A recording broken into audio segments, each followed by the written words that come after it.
Hi, everybody. Great to have everybody join us this afternoon. We are lucky here this afternoon that we're joined by one of the graduates of Texila American University. So that's probably the reason why most of you are here today. My name is Dr. Patel. I am the Director of Admissions at Texila American University. I've been in higher education for a little over 10 years, and I'm looking forward to this conversation that I'm going to have with Dr. Emmanuel Anasonye. I'm so sorry, Dr. Anasonye, if I mispronounced your name, but I'll give you a chance here to introduce yourself. But we're really excited to have you talk to our students about what their journey could look like at Texila American University. We're excited to talk to you about what's going on in your life right now and what you ended up doing after you completed your pathway at Texila. And then we'll try to pick your brain throughout the discussion about little things that students can do in their preparation to apply for medical school. My name is Dr. Anasonye Emmanuel Kilichi. I'm Nigerian by nationality. I'm a medical graduate of Texila American University. I graduated in 2016 and I did my USMLE STEPS exams and also did my ASCPI STEP exam because originally I'm a clinical lab scientist before I get into medical school. Currently, I'm a PGY2 Pathology Resident in University of Texas, out San Antonio in Texas, yeah. When applying to medical school after finishing my bachelor's, two things actually stood out for me, and these are the two things that are my top priorities. Number one is I looked for a school with a proven track record of having their student or their graduate getting into medical residency, especially in the North American countries and to some extent also the UK. Second, I also was looking out for a school because I'm coming from Nigeria and the loan system wasn't so feasible for me. So I was actually looking to be able to get sponsored by my parents. So I was looking for a school that can be able to offer me a good financial value for my education. And Texila was the perfect option for me. So it was quite a little bit cheaper for me compared to some other medical schools that were charging a little bit more exorbitant fees. So, even I was kind of a little bit skeptical because of the fee, but when I got into the system, I noticed it was way beyond. I was getting way beyond even what I paid for, based on the support system, the kind of values and the medical training that I got, and also the people that I met, and also the dean, and everything that they told me was quite so true and honest. So that's, for me, are things that stood out for me when I got into Texila American University for medical training. So my pathway is more like I did my basic back in Guyana for 2 years. Because already I have a bachelor, so I don't need to do the pre-med pathway. I did my basic science for 2 years, then went on to do my clinicals also in Guyana for 18 months. Then after that, I actually, because of some little delays in visa and everything, I was actually then preparing for my exams, also working with the hospital, and also I was an instructor in medical school in Texila American University. That was where I started mentoring students about the whole pathway about USMLE.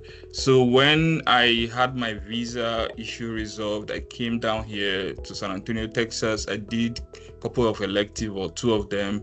I did also some elective in New York and also in Boston. Before all these things equipped me for how the medical system works here in the US and how I'm going to prepare, or rather it prepared me for what the whole workflow looks like here in the US. So after the whole rotations and everything, or electives, which I feel like it's very important for you to do if you want to go through this pathway, because you need to get your letter of recommendation from US trained doctors, and also they need to know you and know your work ethics, your professionalism, and a lot of things. Those things will help to shaping you and prepare you for what you're about to go through when you start your medical residency. So I applied just like every other person, with some letters of recommendation and also with my US clinical experience. And also Texila was really supportive because they also offered me some places I can do my rotations. Though personally some people utilized it, I didn't, because I wasn't staying close to those cities. Is in Arizona and some other cities, but I didn't have family in those cities, so I have to go to a place where I have like a family support system. So those things are really very important for any student, for anybody that has a plan of practicing here in the US, because getting into the US system needs you to be well exposed to what the whole workflow and the whole structure, the US medical structure, the US clinical structure looks like before you get into the system. And that's one of the things you might be asked during your interviews when you start doing your residency interviews, preparing for residency.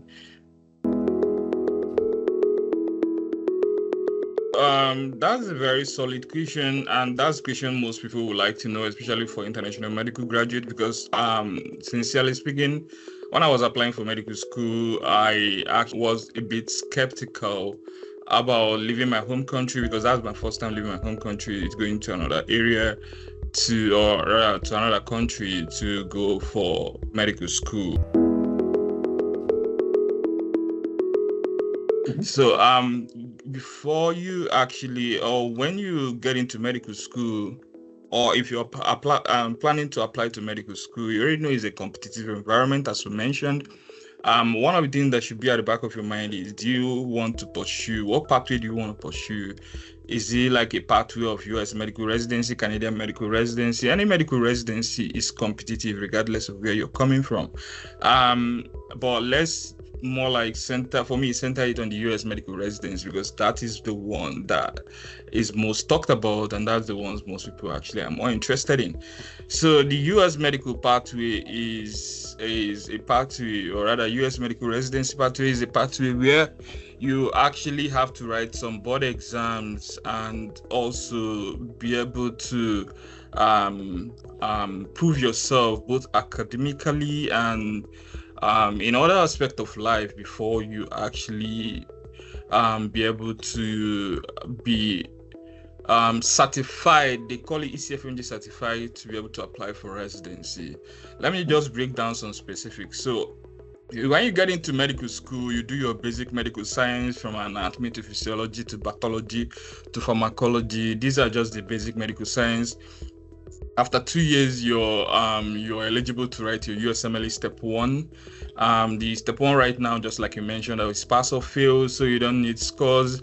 If you pass your USMLE Step 1, you either do rotation in any of the hospitals, either in US here, which is wonderful, fantastic, or there's an option that is you can do it in some other countries like Guyana, Philippines. I think Texila has that structure.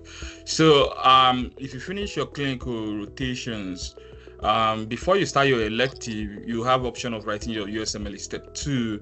USMLE Step 2 is just clinical knowledge. They call it Step 2 CK, clinical knowledge, where you test your clinical knowledge on all the OBGYNs to pediatrics to psychiatry to surgery and all those stuff. After that, then we'll have the Step 2 CS, which has been discontinued or cancelled, just like we mentioned, which is no longer there. You have an option of like a substitute doing the occupational English exam, or it's called occupational English test or something. It's just an English test where they judge you based on your communication skills, based on your writing and all those kind of stuff. Pretty much, I think a passing score of 300 or 350 for you to pass in all the 4 bands. It makes you eligible for you to be able to apply, together with following any of the pathways to get your ECFMG certification. ECFMG stands for Education Commission for Foreign Medical Graduates. You need that certification for you to be able to apply for medical residency. Immediately you get your ECFM certification. That's hooray. That's the number one step. You've actually accomplished a lot of things in your life. So the next thing is, what do I need to do to make myself super competitive, depending on the specialty you're going for? So I forgot to mention, also, this is kind of an advice for people that want to get into medical school. Most people actually, oh, I want to be a surgeon, I want to be an internist, I want to be a pediatrician. But sometimes you might not really know what the day-to-day life looks like and what they do on daily basis. So it's always good to have like shadow, or I think for the most part, people use the word mentor. Have a mentor or be a mentee to one of these specialty attendings that you look up to, so that you know what their day-to-day life looks like and you know what you're about to get into. That way you prepare yourself both academically, psychologically, mentally for the journey ahead. So and that's where the clinical experience comes into play, and that's also where you also clinical rotation, if you're doing it in the US or probably do it in any country, will also help you. So that will help your decision making. Already, if you have like your ECFME certification and you're ready to apply for residency, you should be able to now have your US clinical experience, and also you have your letters of recommendation. Be able to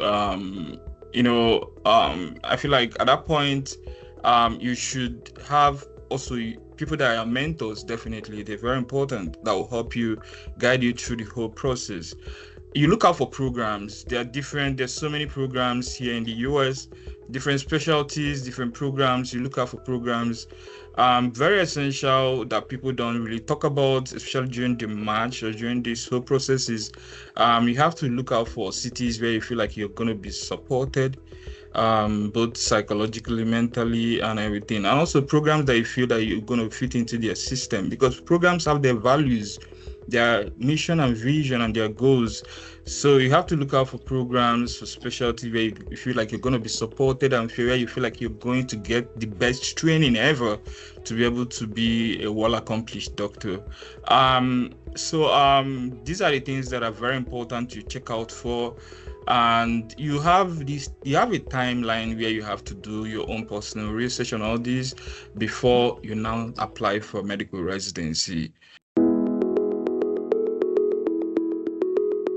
I actually went into college, or rather I went into my bachelor's, studying medical lab science, or some people call it clinical lab science in some countries. Some people call it medical technology, knowing that I want to go back to medical school. So it was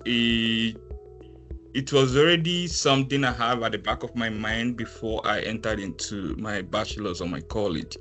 I felt like one of the major challenge that most people actually have is, just like every other person is, you're battling with the long years, rigorous years of going back to medical school, the fees, whether you want to do it in your home country if you're not from the US, or you want to go to the Caribbean or probably to the US to do your medical school. And also it has to do with, just like you said, you have to think about your mindset, because it starts from the mind. You have to build yourself. First of all, can you be able to do this? You have to psych yourself up to be able to tell yourself, okay, how do I prepare myself, both mentally, physically, and emotionally, for this whole journey? So diving into a little bit of how the process started for me, I feel like I already have that dream and that aspiration. And coming from a country that is hyper competitive, like super competitive when it comes to getting into medical school, I already know that medical school is a very challenging and very competitive environment. So for you to get into medical school, you need to be able to make yourself competitive in all aspects. So I already know that working hard is sacrosanct. There's no compromise for that. You have to be a hard worker. So secondly, you have to discipline yourself. You have to have self-discipline. There's no doctor in the world that can achieve anything without self-discipline.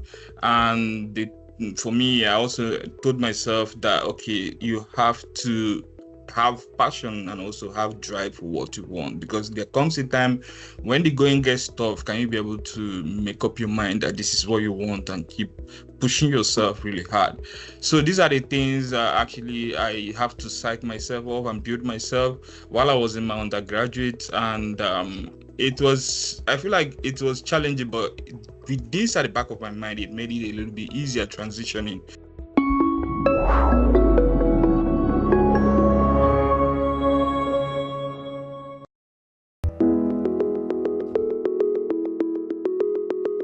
Just to re-emphasize something that I feel like is not being talked about, the power of mentorship. I can't just keep over. I can't underemphasize this. It's something that people don't really talk about, but it's very essential. Even in residency, your program director, they will always assign you a mentor. It's more like it's an attending that will always like look after you, or probably make sure that everything that you're doing is being supported and supervised. That way you can always be in track or on track with the training you're getting in that particular program. It's also one of the things you look out for in any program before you apply for any program, if they have a good mentorship program. So that is actually my little take about the whole process. There's so many other things which have more of little things involved, but for the sake of discussion, I'm gonna have to stop here. Thank you. If there was one favorite snack that you reached for in medical school, what was it? Snack? Yeah. I'm a big fan of cookies, so I'll go for cookies. All right, we'll take it. Second rapid fire question is what stands out from your experience out in Texila in Guyana the most? Was it the food, the people, lifestyle? What was it? I feel like it's I feel like I'm gonna say the people. Okay. The people is everything, because I can't trade that for anything. It was my selling point. It was my biggest challenge, and it's later become my biggest strength, because prior to medical school, I've never had an opportunity of being in a class with people of other nationalities, being with people, talking to people of what I've always been like, kind of like a little bit closed in my nationality or my people. I've never been that exposed to, people of different races, different cultures. And trust me, it was a well encompassed or a broader encompassing kind of experience for me. And even when I get in here, it's kind of like an easy process, because I can easily like fit into any environment I see myself right now. So the adaptability and the people, top notch. Perfect. And then one last rapid fire question.